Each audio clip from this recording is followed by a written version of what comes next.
Les pharmacies ont baissé le rideau aujourd'hui. Plus des 3/4 des officines étaient fermées et 30 000 pharmaciens, selon les syndicats, ont défilé dans les rues, comme ici à Nancy ou à Marseille.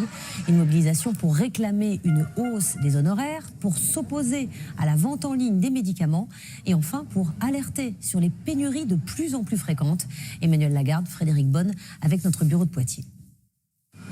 9 pharmacies sur 10 en grève aujourd'hui. Jamais la profession ne s'était autant mobilisée.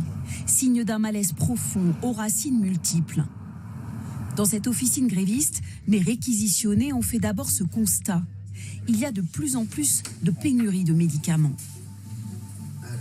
Si on prend l'exemple de l'Augmentin, donc c'est un antibiotique à large spectre qu'on utilise tous les jours.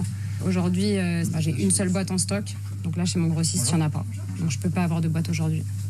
4 925 médicaments en rupture de stock l'an dernier. Un chiffre en constante augmentation depuis 2018. Les patients le constatent fréquemment. C'est assez régulier sur certains produits, en particulier des médicaments sur les problèmes gastriques et œsophagiens. Autre inquiétude, le phénomène massif des pharmacies qui ferment. 2000 officines ont disparu en 10 ans. Dans ce village de la Vienne, le pharmacien est en grève. Il cherche un repreneur depuis 3 ans pour partir en retraite, en vain. Pourtant, il vend son officine pour 1 euro symbolique. Pourquoi il n'y a pas de repreneur ? Parce que peut-être que les jeunes ne s'intéressent plus à la pharmacie, c'est possible, mais ne veulent peut-être pas venir à la campagne. Pour expliquer cette baisse d'attractivité du métier, les pharmaciens pointent aussi des revenus insuffisants.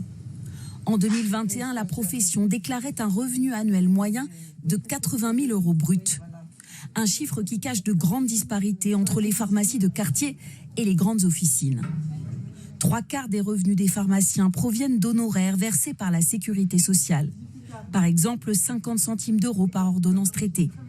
1,55 € s'il s'agit d'un patient de plus de 70 ans. Ces montants, fixes depuis 2018, malgré l'inflation, sont en cours de négociation avec l'assurance maladie.